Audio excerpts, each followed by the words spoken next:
uso hídrico y evaluación de las actividades humanas en el régimen hidrobiológico. Se orienta al estudio de la historia, del uso social de la cuenca y de la asociación ecológica de los ecosistemas húmedos costeros, así como el impacto generado sobre el régimen hidrológico y las medidas de mitigación. También ha desarrollado bastante investigación en la rehabilitación y restauración de ecosistemas húmedos alterados. Aunque la mayor parte de su investigación la había dirigido hacia la zona de la costa en los últimos años, ha estado haciendo más investigación hacia la zona del interior de Yucatán.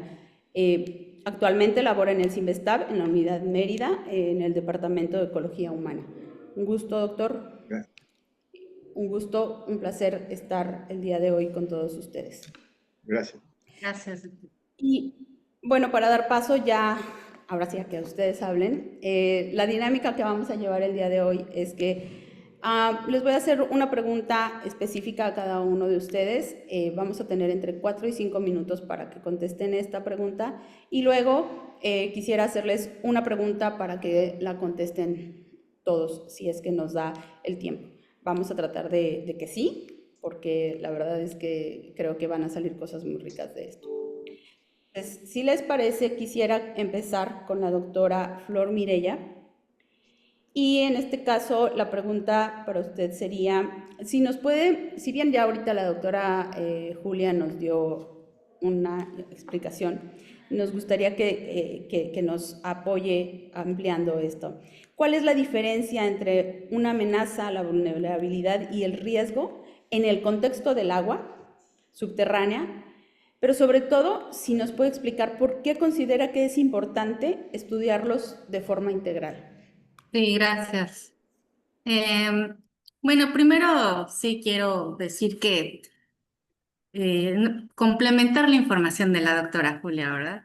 Pero en este caso sí decir que son factores interdependientes, ¿no? Unos son las causas y otros son los efectos. Si nosotros partimos, por ejemplo, de la conceptualización del riesgo, pues tenemos que es la posibilidad de que exista algún daño en una situación específica. Pero si también nos ponemos a ver la amenaza, esa posibilidad se convierte en peligro.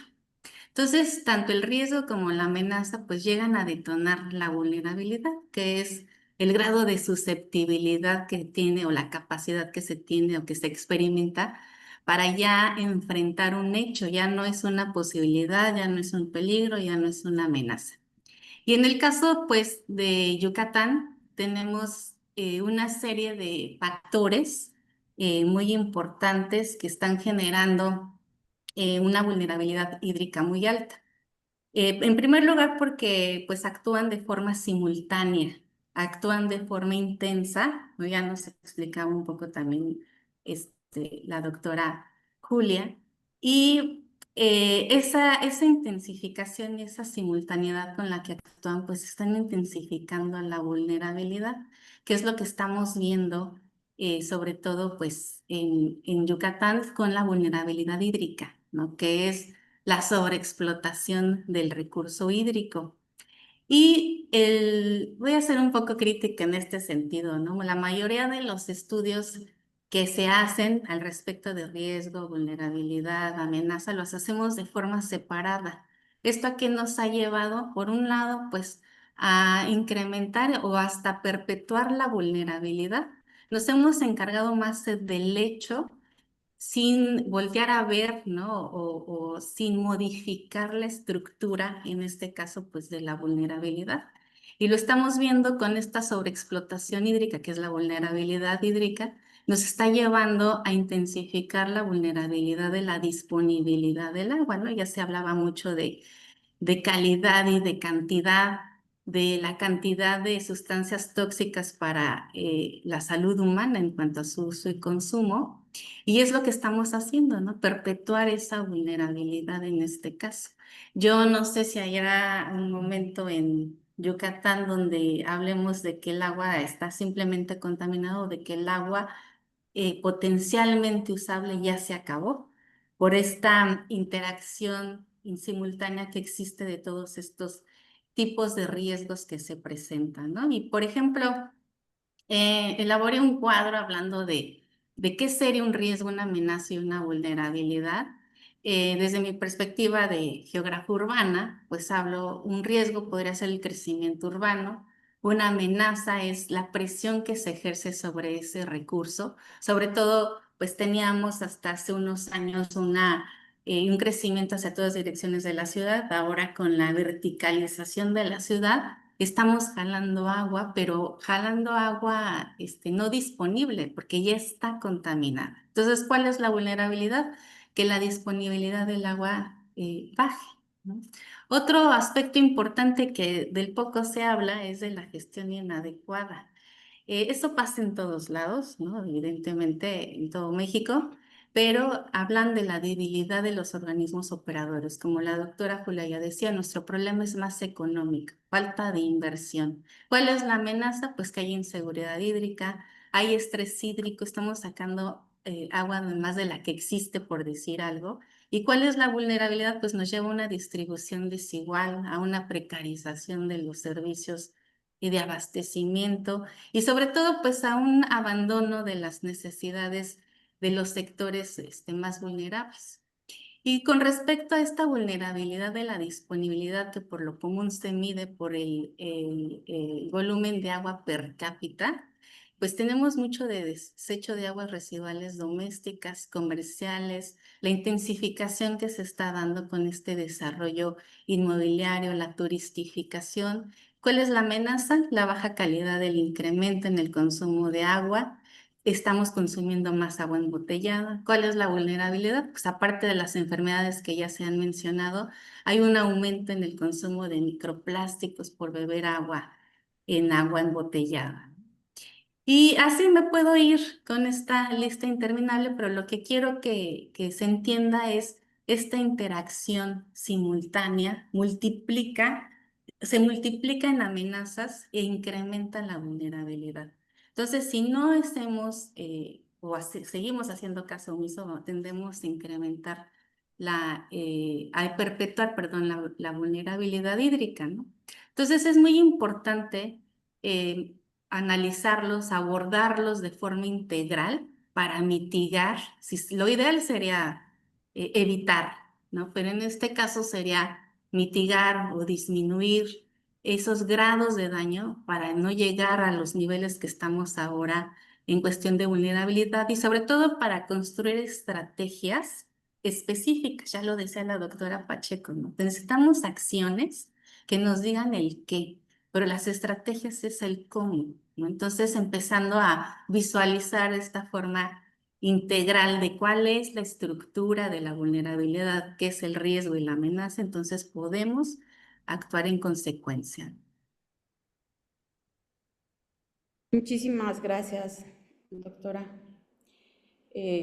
Ahora le pediría al doctor Germán Giacomán si nos puede hablar de cuál considera usted que son las principales amenazas identificadas para el acuífero en el corto, mediano y largo plazo. ¿Y qué tipo de contaminantes son los que usted considera que representan un mayor riesgo para nuestro acuífero? Gracias, Neira, y un saludo a todos los que están presentes en la sala. Yo no hablaría de las amenazas. Yo pensaría más en una gran amenaza. Y creo que la gran amenaza somos nosotros mismos, la humanidad, ¿no? O sea, si no cambiamos de pensamiento, pues nosotros mismos vamos a llevar a, a nosotros mismos al riesgo de salud y de todo por el hecho de no cuidar.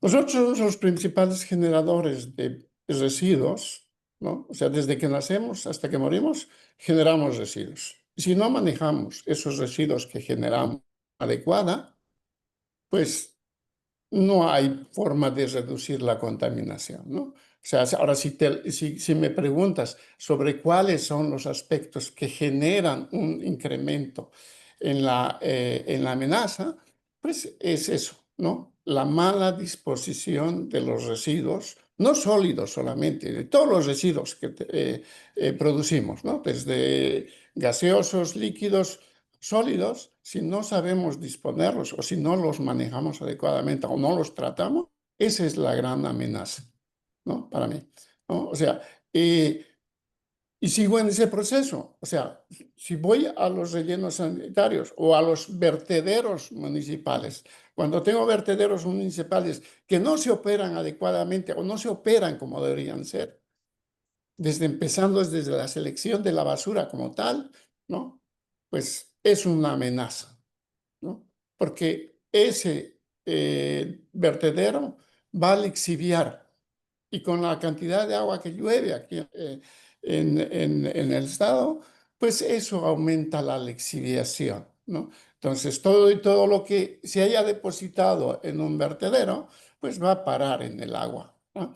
Entonces, y podemos seguir yendo a la parte de, lo decía la doctora Flor Árcega, a la parte de la agricultura o la agropecuaria, ¿no? Necesitamos alimentos, necesitamos carne y por lo tanto necesitamos producir. Y si no es no una producción consciente, ¿no? En función, en el marco de la sostenibilidad, ¿no? Voy a usar el término sostenibilidad para decirlo, sostenerlo a futuro, porque no se trata de ahora, sino se trata de ayer, de hoy y de mañana, ¿no? En ese caso, yo digo, si seguimos haciendo lo que hemos hecho hasta ahora, no vamos a ser sostenibles, ¿no? Entonces, yo creo que hay que cambiar la forma de producción.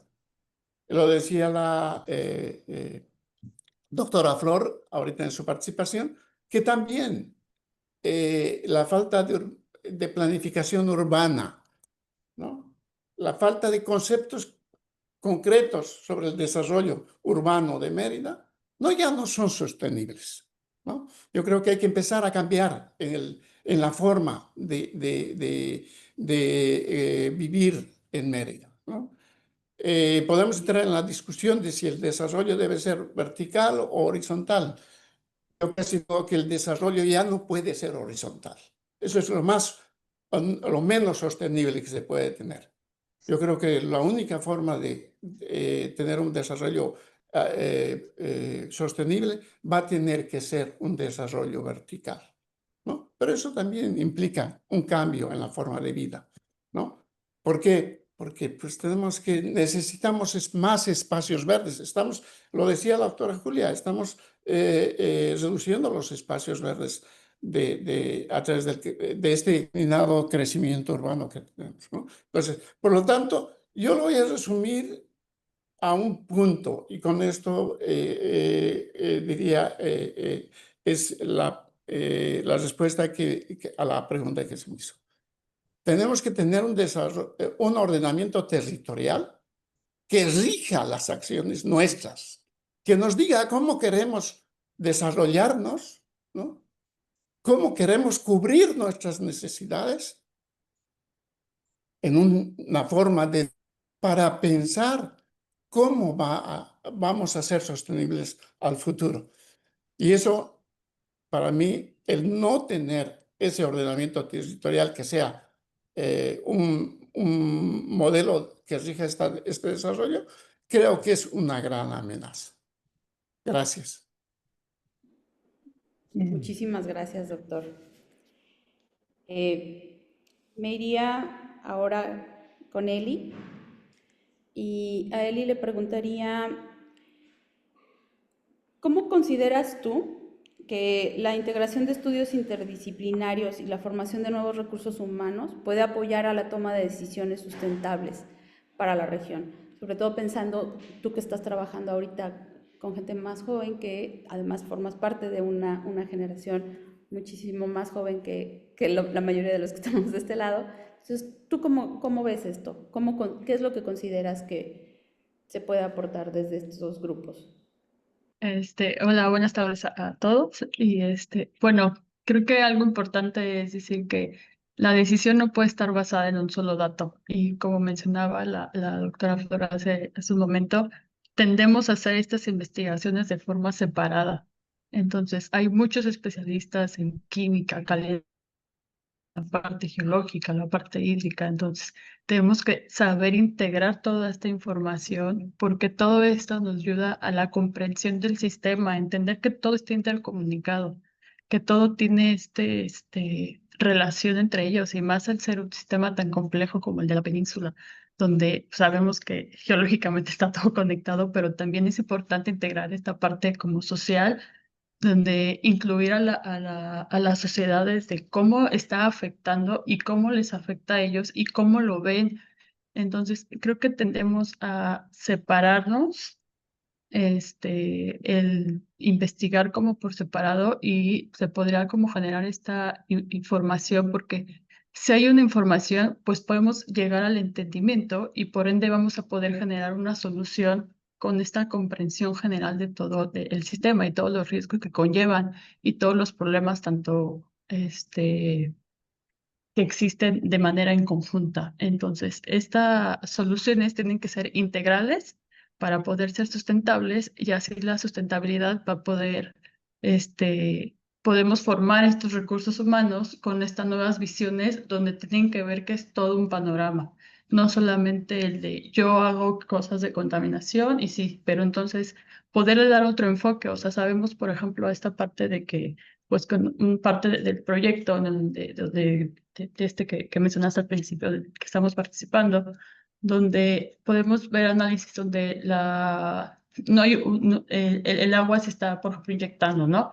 Entonces, esa agua a lo mejor podrá ser usada para algún riego en el que estudios complementarios de gente que ya ha estudiado esta agua, de cómo puede favorecer el riego, es una idea sustentable, en donde ya no lo estoy inyectando, ya lo estoy aplicando. Y todo esto lo da análisis integrales. Entonces, esta integración puede ser como el rellenar estos huecos que alguien no tiene, pero el otro te puede complementar. Ok, perfecto. Muchísimas gracias, Eli. Y bueno, finalizaría esta primera ronda de preguntas con el doctor Battiori. Doctor, me gustaría que nos dijera usted qué estrategias interdisciplinarias y de política pública considera usted que podrían implementarse para reducir el riesgo de contaminación en zonas de alta vulnerabilidad en la península de Yucatán. Muchas gracias, Neira, y agradezco la participación de quienes me han antecedido, porque han podido también hacer un planteamiento importante en relación a estos temas. Creo que uno de los riesgos principales que tenemos es la concepción de que en la península de Yucatán hay agua ilimitada, pues, ¿no? Que tenemos una gran cantidad de agua y que eso hace una situación muy laxa para su gestión de manera integral. Esto se dio cuenta, pues, en la elaboración del programa hídrico regional, que esa visión de calcular la disponibilidad de agua a nivel peninsular no responde realmente a las necesidades y a las características propias del acuífero, del sistema geológico, edafológico, en fin, botánico que hay en la región, además del uso social que se le da a este recurso. Entonces, cuando hacemos los análisis a nivel de zonas geohidrológicas que han estado ya bien diferenciadas, pues, ¿no? Se ha logrado detectar, vemos que, ese mito se cae, ¿no? Y podemos entonces vislumbrar un panorama en donde en algunas áreas ya no existe disponibilidad de agua en términos relativos, pues, ¿no? Hay un uso ya de las descargas naturales comprometidas que tienen que ver con la dilución de contaminantes, con la conservación de la biodiversidad y los ecosistemas, particularmente en la zona costera. Entonces, y que tiene que ver mucho con la recarga. Y en tema de la recarga, pues tenemos una serie de actividades importantes a nivel de suelo que están generando cambios y fragmentando también de manera importante nuestra superficie, nuestra primera capa de almacenamiento de agua derivada de la precipitación pluvial. Entonces, bueno, ese es un problema en el sentido de que debemos entender que no hay tal agua infinita y que estamos ya en algunas áreas, como en el anillo de cenotes, en la parte norte de Quintana Roo, en el sur del estado de Yucatán, ya no hay disponibilidad de agua, ¿no? Entonces, ahí hay que empezar a trabajar en ese sentido. Y por otro lado, muchos trabajos de investigación que se hacen, por lo regular, no son muy bien entendidos y comprendidos por parte de las instituciones políticas, pues, ¿no? Las diferentes dependencias en donde hay que responder rápidamente hacia problemas complejos que se presentan en la sociedad y por lo tanto el impacto que muchas de estas actividades puedan tener de investigación y desarrollo tecnológico pues se plasman en una baja efectividad en el uso de esta información para el establecimiento de estrategias y líneas de acción.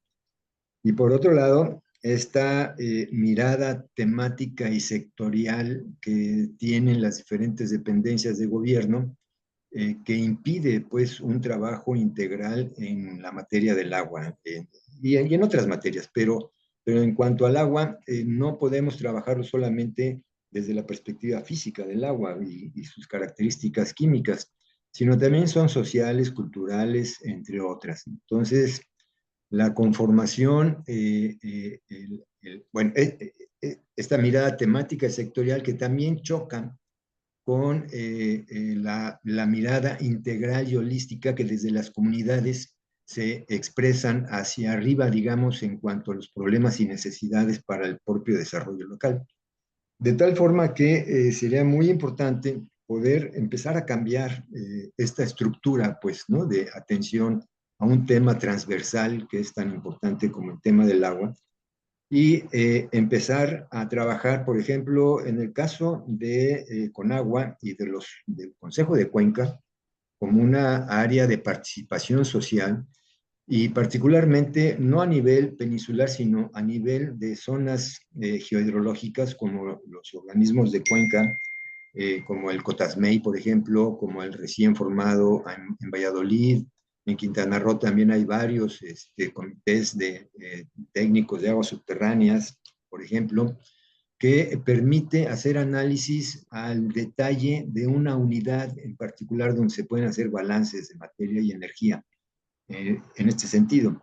Y que es más fácil poder trabajar con los usuarios del agua, de servicios agrícolas, pecuarios, etcétera, y poder tener una presencia directa de estas representaciones de los usuarios para poder trabajar con ellos las problemáticas que de manera sectorial se pueden presentar en el sitio. Y por otro lado, ante esta forma de organización para el tratamiento de estos temas, sería muy importante poderle insertar un equipo interdisciplinario para que trabaje de manera armonizada. Por ejemplo, tenemos una unidad geográfica que es el Anillo de Cenotes, tenemos un colectivo de actores que son los usuarios, que es el gobierno, que son las entidades sociales, etcétera, y tenemos también un programa de gestión del agua. Entonces, el papel del grupo interdisciplinario en este caso pudiera trabajar desde la perspectiva de un modelo de la situación compleja del desarrollo y del aprovechamiento del agua y poder establecer también un programa desde la perspectiva interdisciplinaria, que es una forma de generar conocimiento a través del análisis de estas indivisibilidad de las variables población, desarrollo, ambiente y poderlo trabajar desde esa perspectiva para dar un diagnóstico mucho más certero que permita, por un lado, evaluar las políticas públicas que vienen desde la parte temática y sectorial de las diferentes instituciones de gobierno y servir también de interfase para hacer y retomar las recomendaciones que vienen desde las miradas de abajo hacia arriba para poder armonizar un programa que permita tener coherencia entre las necesidades locales y los grandes intereses y estrategias nacionales e internacionales que actúan en el territorio, de tal forma que a través de un monitoreo permanente de calidad de agua que ya se está llevando a cabo, la doctora Flor Arcega ha estado impulsando mucho este programa, poder tener en pantalla las condiciones actuales que se tienen del acuífero en materia de su calidad, de su disponibilidad, y con todos los usuarios para darnos cuenta entre todos de la importancia de hacer el manejo adecuado y ver dónde están aquellos problemas y buscar la solución de los mismos de manera conjunta, de tal forma que nos permitiera romper con la gestión estática, ¿no? De recibir documentos para ofrecer un servicio a una gestión más dinámica de las características del acuífero y poder evaluar año con año la disponibilidad de agua real que tenemos para poder ejercer entonces acciones que permitan revisar las concesiones y el uso medido del agua. El agua no se mide, pues, ¿no? Son concesiones dadas, entonces no sabemos realmente cuánta agua se está sacando, pero sí sabemos que hay zonas que están en condiciones muy difíciles, están fuertemente contaminadas, que hay actividades que no están cumpliendo en algunos casos con las normas establecidas y que es necesario explicitarlo, pues, y trabajarlo en conjunto, de manera conjunta, a través de este grupo interdisciplinario, a través de esta área de gestión gubernamental para una gestión dinámica del agua, año con año, saber cuál es la disponibilidad y cómo debemos racionalizar el uso para fundamentalmente garantizar la cantidad, el derecho humano al agua en calidad y cantidad, y que esto no sea un menoscabo de las posibilidades de desarrollo industrial, pecuario, agrícola de la entidad, y habrá que hacer una serie de cambios importantes. Entonces, serían a través de estas unidades de planeación, estas interfaces, pues, que podemos establecer entre estas miradas temáticas y sectoriales, porque es increíble que teniendo tanta información sobre los agroquímicos en el agua y las enfermedades que están generando y los abortos y los partos pretérminos, etcétera, pues, y en la leche materna, que el sector salud siga fomentando la lactancia y la SAGARPA o SADER siga subsidiando los agroquímicos, pues, ¿no? No hay una plática entre ellos. Entonces, en este espacio deberá fortalecerse el diálogo entre las diferentes dependencias para que también haya coherencia en las políticas públicas que están impulsando en un territorio y no desde su mirada administrativa tan restringida, pues, ¿no? A cumplir las metas.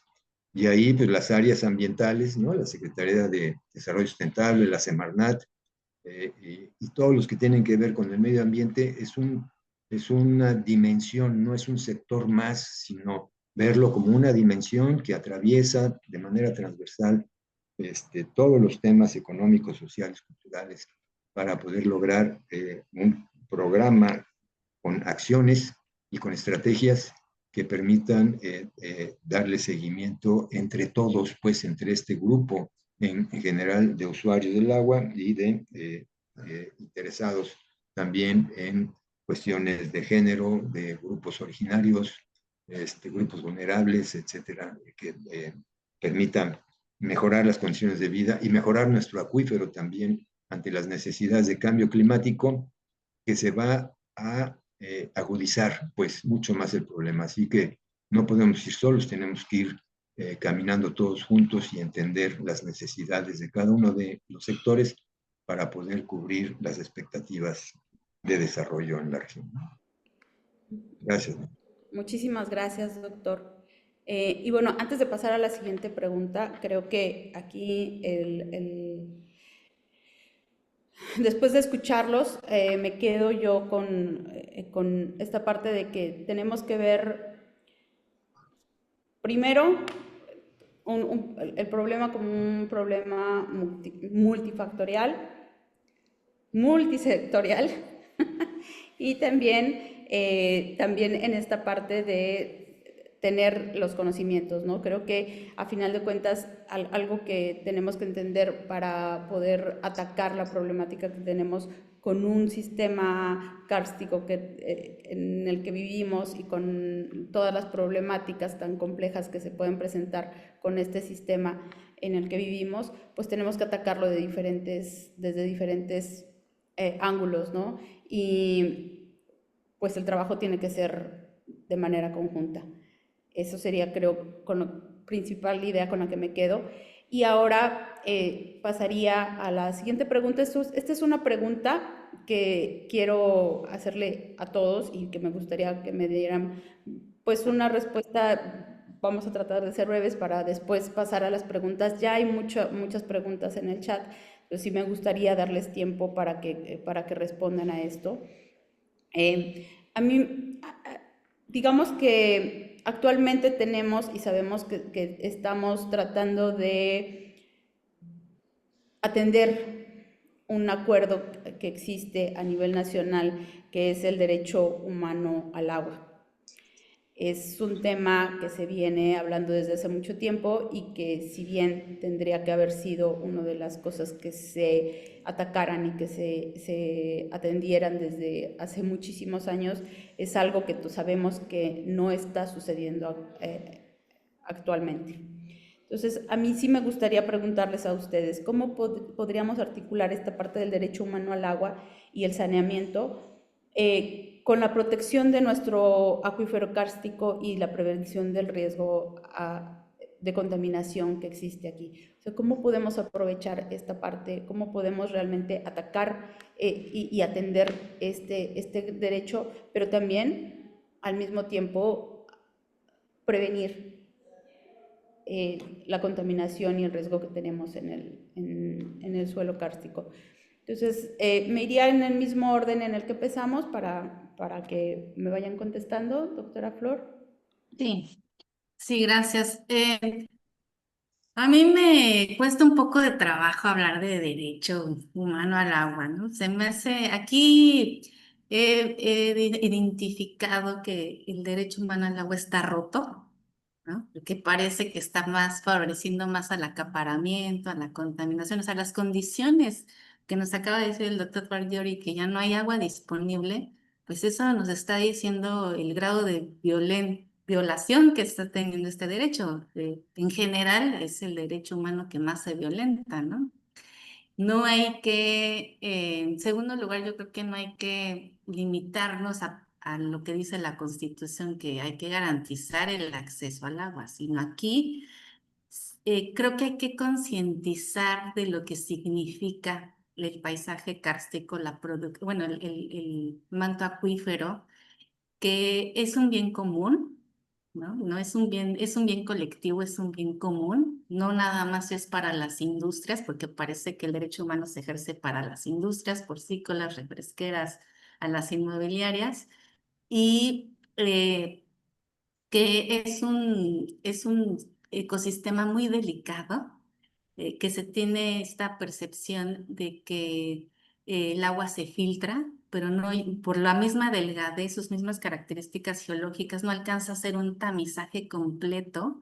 Entonces, la concientización de cómo desechar las aguas. Pero si pensamos desde un principio que es un bien común, que no es un derecho que nos necesitamos ganar, sino es un derecho en el que necesitamos acceder con libertad. Y pues yo creo que sí hay que replantearnos el derecho, hay que reconstruirlo, el derecho que yo, según veo aquí en Yucatán, que es un derecho que está roto, ¿no? Es un derecho que está tergiversado, porque pues se ha convertido en moneda de cambio, ¿no? Entonces, creo que para protegerlo, insisto, que no sea nada más pensar en que es un derecho de acceso al agua, sino es un derecho de acceso a la alimentación, de acceso a la salud, ya con los datos que nos han presentado, es un derecho que desencadena muchas otras violencias de derecho, ¿no? De acceso al derecho al agua. Entonces, insisto, creo que hay que reconstruir el concepto, hay que reconstruir el derecho aquí, de que es un acceso colectivo, es un bien común, es un bien colectivo y que desde allí hay que empezar a tener esta conciencia de lo que significa el tener disponible el agua por mucho tiempo. Muchas gracias, doctora. Doctor Giacoman. Sí, gracias. Y yo creo que antes de hablar de derecho, yo creo que debemos hablar de conocimiento. O sea, si conocemos, sabemos qué derechos tenemos, ¿no? Y en este caso lo decía el doctor Eduardo Bayori, en el sentido de que hubo un esfuerzo unos tiempo atrás de que la información sobre la calidad del agua sea pública, que esté en una plataforma, que la podamos visualizar, ¿no? Y esto a través de los diferentes parámetros. O sea, si hablamos de derecho humano al agua, ¿de qué agua estamos hablando? Del agua que cumple la normatividad, la NOM 127, SSA del 2021. Entonces, ahí sí tendríamos que ver tener conocimiento de todos los parámetros que están allá detallados. Si el agua que tenemos acá abajo, ¿no?, cumple con todos esos parámetros. Entonces, tendríamos que hacer ese monitoreo. Y como decía Eduardo, ya tenemos que cambiar de paradigma. Hay agua, efectivamente hay agua y en abundancia. Lo que no hay es agua de calidad en abundancia. Eso se está perdiendo. Todavía podemos decir que a los 35 metros de profundidad todavía nos queda agua de buena calidad, pero no de excelente calidad, como se tenía hace unos años atrás, ¿no? Incluso hace años atrás podría decir que las norias eran agua de calidad, ¿no?, de buena calidad. Ahora, hablar de que de una noria es agua de calidad, no, es un error ya, ¿no?, porque ya sabemos que está contaminado, ¿no? Entonces, en ese concepto, yo creo que tenemos que hacer esfuerzos, ¿no?, para nuevamente los requerimientos financieros para proveer y seguir avanzando en el conocimiento. ¿En qué? En poner en una plataforma estos parámetros de calidad, para que estemos conscientes de cómo estamos afectando, porque lo estamos afectando. Y si no somos conscientes de eso, pues no vamos a tener ese cuidado del agua. Decía en mi intervención, ¿no?, que tenemos que depositar los residuos que generamos en buena forma, ¿no? No solamente los sólidos, los líquidos. Oye, estamos desechando nitrógeno. Y si no eliminamos nitrógeno, pues ese nitrógeno va a ser un problema. Y ya ha sido un problema años anteriores, nada más que los vamos a ir agudizando, ¿no? Van a ser más frecuentes las mareas rojas. ¿Por qué? Porque no estamos eliminando el nitrógeno del agua, ¿no? Entonces, por eso digo, o sea, si me preguntan de derecho humano al agua, pues tenemos que generar conocimiento y tenemos que hacer saneamiento adecuado. Esa es mi respuesta. Muchísimas gracias, doctor. Eli. Bueno, sí, coincido en mucha parte con lo que dijo el doctor Giacoman y lo que mencionó previamente el doctor Bayori de se necesita ese monitoreo en tiempo real para poder conocer estas partes de tener cómo funciona esa alerta temprana. Otra cosa es que tener toda esta información que existe y que se siga desarrollando tanto en instituciones privadas, la academia, el sector de gobierno, toda esta información, integrarla en una misma plataforma para conocer todos estos parámetros que se tienen, que se ven, que ya hay, o sea, y poder tener, como lo dije anteriormente, la información nos ayuda a entender. Entonces, poder integrar toda esta información en un solo, digamos, plataforma para poderla, comprender y saber cómo está. Otra cosa, creo que hay que poder, bueno, con el diagnóstico que hicimos de parte del proyecto BEF, donde es urgente esto de actualizar la tecnología de las PETARs. Las PETARs se tienen que hacer trajes a la medida. O sea, es para qué se está haciendo, para qué funciones tiene esa PETAR y o sea, qué tecnología me funciona. todos los sistemas biológicos no son los más adecuados. Hay que integrarlas con diferentes sistemas para poder que estos sistemas de tratamiento estén funcionando adecuadamente. Hay que hacer obligatorio el saneamiento a los nuevos desarrollos, obligarlos a que tengan estos sistemas de tratamiento y incentivar el reuso de agua. O sea, estamos acostumbrados a que se inyecta y ya ni siquiera se inyecta abajo de la loclina. Estamos ahí alterando todo el sistema. Entonces, el reuso del agua puede también favorecer, como tengo agua rica en nitrógeno, la puedo usar para el riego a lo mejor, y ahí ya estoy controlando un poco el nitrógeno. Entonces, estas partes, es toda esta parte de lo que hablamos de la integración multidisciplinaria para poder generar y poder, por ende, ya llegar al derecho de agua. Muchas gracias, Eli. Y finalmente, doctor Valtori. Gracias. Bueno, sí coincido con los expositores anteriores y en todo este tramo que hemos estado en esta reunión, pues se ha dado cuenta de que existen niveles de contaminación por nitrógeno, por lixiviados, por agroquímicos, por esteroles, por residuos fecales, en fin, hay por virus, ¿no? Los adenovirus, los orovirus, todo esto multifactorial, pues que está incidiendo en la calidad del agua, no podría, yo creo, atenderse si no hay una comprensión clara, pues, ¿no? De la problemática. Entonces, mucho ha sido el esfuerzo de tratar de hacer notar y ver que hay un problema serio de contaminación, que necesitamos trabajar con las diferentes dependencias de gobierno en un comité intersecretarial, una comisión intersecretarial, vinculado a estos órganos auxiliares del Consejo de Cuenca para tratar también de convencer a los diferentes sectores de que sus actividades están generando graves daños, porque no es traer empresas por traer empresas para generar empleos, pues no, hay que ver la calidad de esas empresas y qué tipo de residuos también van a estar distribuyéndose. Yo creo que garantizar el derecho humano al agua también está amenazado en términos de un futuro cercano, si las condiciones de precipitación disminuida, incremento de temperatura, va a tener un efecto directo sobre la recarga y esto, la concentración de contaminantes va a ser cada vez mayor. Y en varios estudios se ha visto que ya los flujos de contaminación llegan hasta más de 40 metros, ¿no? Muchos de los pozos que se están surtiendo de agua potable para muchas comunidades están cargadas de agroquímicos, pues, ¿no? También esto ya se ha notado, hay estudios que lo avalan, doctor Ángel Polanco, etcétera, entre otros, además de los del doctor Yacomán, la doctora Florarcia, entre otros, pues, ¿no? Rendón, allí en Campeche.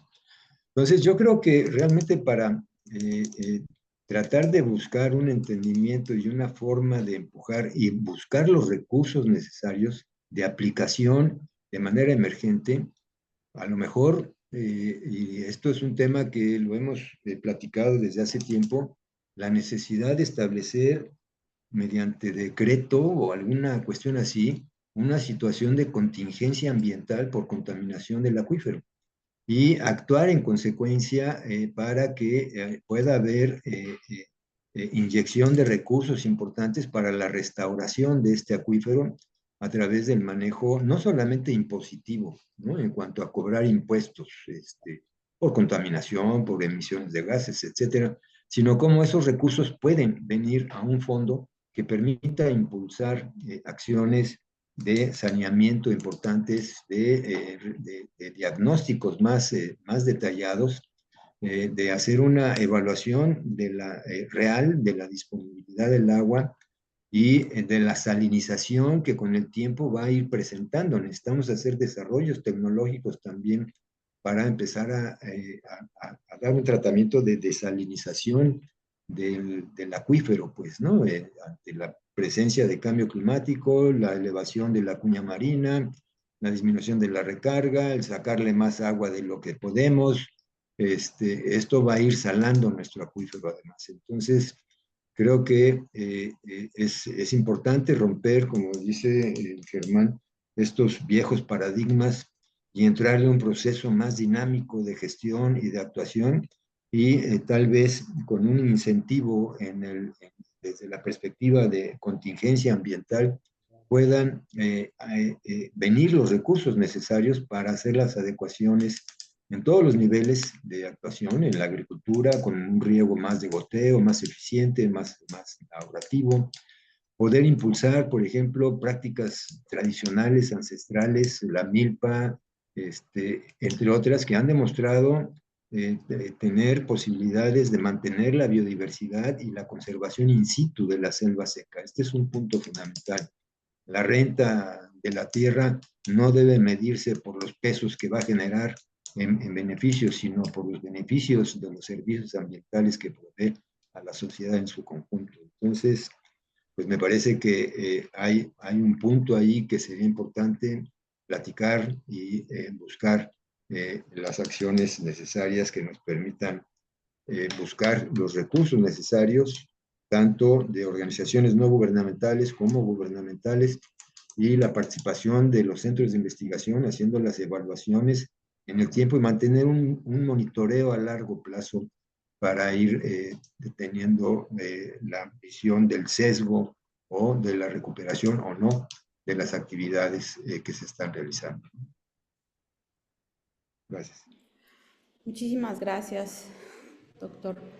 Pues gracias a los cuatro, la verdad es que súper interesante y quisiera no tomarme más tiempo, sino más bien abrir este espacio para preguntas que tengan las otras personas que están por acá escuchándonos. Queda abierto el micrófono y también, bueno, está el chat, como gusten ir participando. Y si me pueden apoyar por ahí para ver si alguien levanta la mano y yo no alcanzo a ver. Sí, yo la apoyo. Muchas gracias. Si alguien tiene preguntas. Bueno, Eh, tenemos en el chat, dice una pregunta. ¿Cuál es el costo social de no reducir el contenido de nutrientes NIP en los residuos de granjas industriales? Este monto es un subsidio de los contribuyentes a los productores de aves y cerdos. ¿Alguien que quisiera contestar? Perdón, ¿cuál fue la pregunta? ¿Cuál es el costo social de no reducir el contenido de los nutrientes en los residuos en las granjas industriales?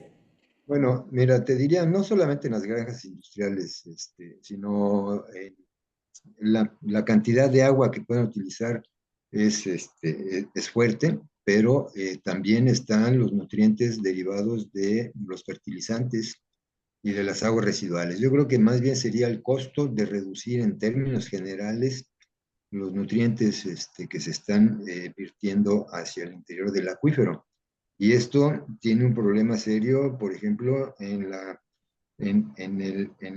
formación de áreas muertas en la zona costera, por ejemplo, ¿no? Con mareas rojas o con procesos de eutroficación que los tenemos detectados aquí en el anillo de cenotes, en Chilam y en Campeche y en el Mississippi y en varios lugares hay áreas muertas derivadas de grandes concentraciones y esto atenta contra el derecho humano también a la alimentación sana, pues, ¿no? Entonces, creo que ahí poder mejorar y controlar la disminución de nutrientes tiene que ver también con el manejo agroforestal de nuestro sistema, porque si bien las hojas, ramas, etcétera, que caen y mueren y se van degradando, también son una fuente de nitrógeno, de fósforo y de otras materiales. Entonces, ¿cómo lograr controlar de mejor manera estas sustancias? Es uno de los retos que se tiene que hacer de forma multisectorial, pues, ¿no? No es solamente un área en específico, sino hay que trabajar con todos los sectores de usuarios del agua, ¿no? Perfecto, gracias, doctor. Tenemos una mano levantada, Víctor M. García.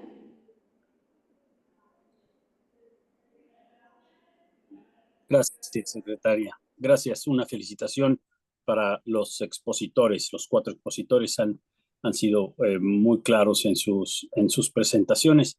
Y quiero hacer una llamada muy rápida hacia un comentario que recientemente hizo el doctor Bacciori. Eduardo, gusto en saludarte. Gracias. Porque se habla de una necesidad de una legislación por contaminación del acuífero, por ejemplo, contaminación de los suelos, contaminación, una necesidad real de esto.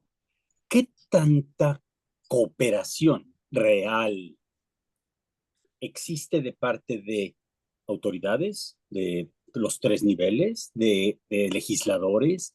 Todo el mundo decimos que se preocupan, todos nos preocupa el medio ambiente, pero muy poca gente lamentablemente se ocupa en realidad de atender asuntos, ¿no? Sabemos que hay leyes que están guardadas en el escritorio que necesitarían ya haber salido a tener funciones y después, como se dice legalmente, tener dientes para que puedan verdaderamente ser participadoras de esto.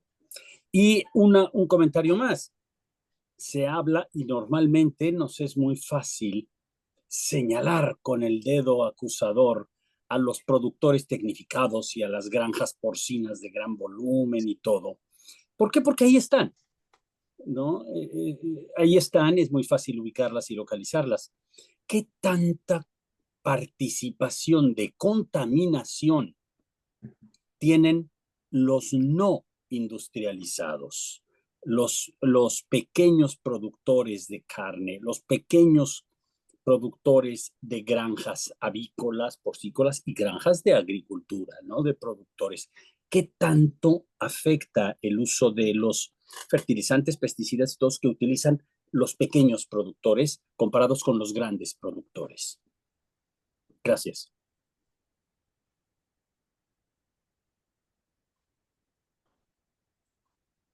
Hay un punto que tomar de lo que dijo Eduardo, ¿no? O sea, yo considero que debemos hacer una reflexión de hacia dónde debe ir el desarrollo, de qué tipo de industria tenemos que poner para generar empleos, ¿no? De qué tipo de desarrollo queremos para la península. Y eso es lo que yo enmarcaba en parte en el ordenamiento territorial, ¿no? O sea, yo creo que esta forma de desarrollo que pretendemos para para Yucatán, ser nuestra guía hacia dónde debemos conducirnos, porque sabemos que siempre vamos a generar residuos y esos residuos hay que tratarlos. Hay que eliminar todo lo que no pertenece al agua antes de verterlos y lleguen al agua, ¿no? Entonces, en ese sentido, yo creo que es importante reflexionar sobre el desarrollo que se quiere para el Yucatán. Y eso va a implicar recursos, naturalmente. Tenemos que generar recursos financieros, porque sin recursos financieros tampoco podemos hacer nada. Gracias. Mira, si me permites ahí nada más comentar un poco. Si hay como 70, 80 tal vez granjas, megagranjas, pues, ¿no? Que trabajan más de 22,000 cerdos para arriba, digamos, ¿no? Pero también hay un sector social derivado del reordenamiento enequenero que desde las perspectivas de políticas gubernamentales fueron apoyados para la producción de cerdos, ¿no? Entonces hay granjas pequeñas, medianas y grandes, hasta 1,000 cerdos, que en muchos de los casos tampoco tienen sistemas de tratamiento, tienen una laguna de oxidación, en el mejor de los casos, y si no se tira a un lado. Entonces, muchos de esos grupos del sector social fueron apoyados en su momento para la construcción de biodigestores, pero sabemos, y a través de los estudios que se hicieron por parte de la UADY en su momento, que los biodigestores no son suficientes. Hay que meterle un tratamiento secundario y terciario a los sistemas de agua, de tratamiento de agua, ya sean pequeños, medianos o grandes, pero además también en las diferentes localidades del interior, en las casas, en las familias, como una forma de ahorro, digamos, también tienen producción pecuaria en el interior. En el 40%, 50% de las viviendas tienen cerdos o tienen aves, o etcétera. Algo que no se ha trabajado mucho y que también genera mucho nitrógeno son las granjas avícolas, ¿no? La pollinaza y la gallinaza en muchas ocasiones no hay exactamente una visión de dónde están tirando o en dónde están colocando este tipo de residuos. Pero si somos conscientes también de que nuestros suelos son suelos sazonales que se pueden erosionar fácilmente y que estamos perdiendo suelo por la fragmentación y la deforestación de nuestro entorno, la utilización de todos los residuos, ya sea porcícolas, avícolas, de los lodos de las plantas de tratamiento de aguas residuales, de los verdes de los mercados, de los residuos vegetales de playa, de una gran infinidad de residuos que se están generando, pueden favorecer la producción de composta. Se cerró la planta de composta de aquí de Mérida, no hay producción de composta, y en términos de un futuro cercano y de cambio climático nos vamos a ver ciertamente con una mala gestión en materia de suelos, que vamos a tener un problema serio pues ahí, ¿no? Entonces, formar suelo y hacer composta y utilizar toda esta materia orgánica puede ser también un aspecto que hay que trabajar fuerte, y ahí los centros de investigación y universidades, etcétera, y todas las áreas de ingeniería sanitaria y ambiental tienen un potencial de actuación también muy importante. Gracias. Gracias, doctor. ¿Y qué papel juegan las autoridades? Bueno, pues, Disculpe ese es un interrumpir, tema que hay que tenemos discutir. unos 5 minutitos más para cerrar ya la sala. Ya estaríamos de vuelta el día de mañana. Creo que la doctora Flor Arcega tiene la mano levantada. Hola, aquí de nuevo. Bueno, yo nada más que quería comentar. Yo creo que en Yucatán va a ser muy importante que empecemos a pensar como se está pensando ahorita de manera global. Es decir, aplicar toda esta situación de generar el conocimiento suficiente, integrarlo de la manera adecuada para que sea la base de la toma de decisión, ¿ok? Y que esta toma de decisión tiene que estar dirigida por la filosofía actual sobre la economía circular y sobre la economía azul, ¿no? Entonces, tratar de utilizar todos estos conceptos que a nivel global se están manejando, y es hacia donde va nuestro mundo, ¿no? Sobre todo en términos de agua, tanto agua subterránea como océano, y aplicarlos, ¿no? De la mejor manera posible. La realidad es que, bueno, estuvieron mencionando acerca de la plataforma, es algo súper necesario. Ahorita nosotros tenemos unos ciertos avances, ¿no? En la UNAM, pero bueno, requerimos seguir avanzando, y tenemos que llevar a cabo toda esta parte de apoyo y de vinculación muy fuerte entre lo que es la academia y lo que es la empresa, así como la sociedad, ¿no? Entonces, sí, un ejemplo muy claro, por ejemplo, para Víctor, que mencionaba todo este rollo de la porcicultura y todo ese rollo, la industria porcícola, perdón. Te invito, Víctor, a que visites un día a Chapap, a la granja Chapap. Es uno de los aparceros de Quequén. Y realmente es que en este sitio estamos muy, muy contentos porque las asesorías que ha llevado, o sea, que ha permitido esta granja por parte tanto de la UADY como de la UNAM, lo han llevado a posicionarse como el ejemplo ahorita a nivel pues regional, ¿no? De lo que debe de ser la industria porcícola. Cómo se tiene que tratar todos tanto los sólidos como los líquidos, ¿no? Pero aquí hay que romper con los paradigmas institucionales. ¿Por qué razón no se puede utilizar el modelo que se está utilizando aquí para toda la industria? Simple y sencillamente porque el permiso de descarga es uno, y no hay chance de que con agua pueda cambiar ese permiso de descarga acorde a la producción que tiene cada empresa, ¿no? Y por otro lado, también INIFAP, creo que ya ellos ya dieron, ya están más, ya aceptaron esta cuestión de que todo, tanto los residuos sólidos como los líquidos, pueden utilizarse para producción, ¿no? Para riego productivo. Entonces, hay que quitar toda esta idea de que las aguas residuales y los residuos sólidos son basura, son desechos.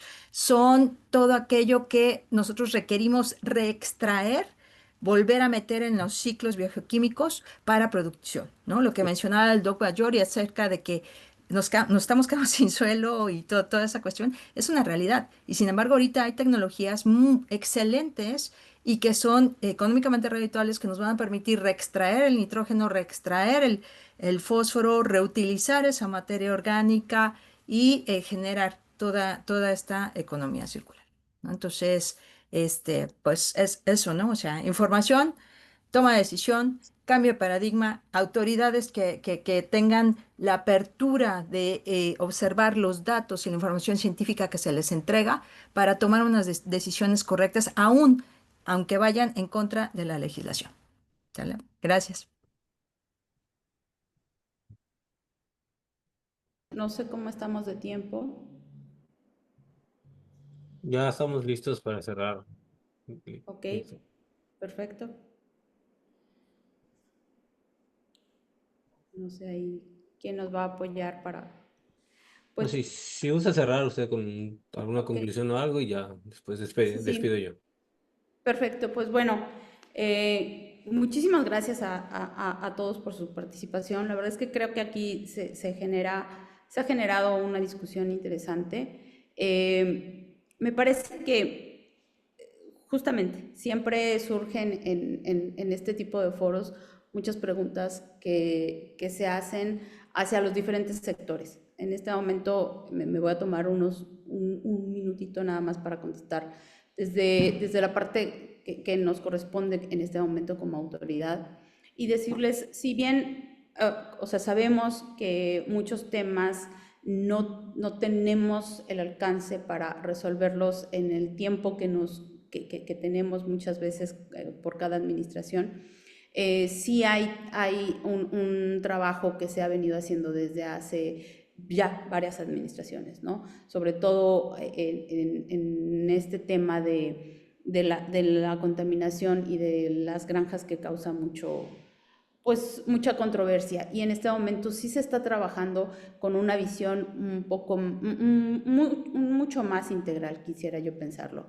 Sí se están haciendo grupos de trabajo en los que estamos tomando en cuenta resultados de varias investigaciones que se están haciendo, donde sí estamos tratando de impulsar esta parte de tener información en tiempo real que nos permita tomar mejores decisiones, y sí estamos teniendo un acercamiento con los productores para ver de manera conjunta podemos empezar a atacar la problemática que sí sabemos que existe.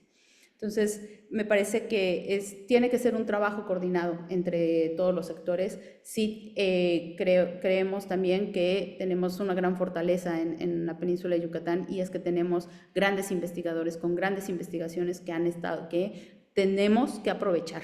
Esa información que nosotros como autoridades nos corresponde ahora aprovecharla y echar mano de ella para tomar mejores decisiones. Sin más, yo quisiera agradecerles a todos y pues pasarle la voz a la gente que está llevando este foro para que ya pueda dar el cierre al espacio. Muchísimas gracias. Muchas gracias, licenciada Neida. Pues ya nos extendimos un poquito más del tiempo. Todas las preguntas que estén en el chat y todo se van a ir contestando y enviando a los ponentes o a los integrantes del conversatorio a las que van dirigidas. Y si no van dirigidas a ninguno, pues se les envía a los 4 o 5 participantes y ya recopilamos una serie de respuestas. Pues por hoy pues sería todo. Pues vamos a cerrar el primer día el primer foro regional de saneamiento, y pues los esperamos mañana en punto de las 8:30 para iniciar con el segundo día y seguir con las actividades. Que tengan muy buenas tardes. Gracias, buenas tardes. Hasta luego.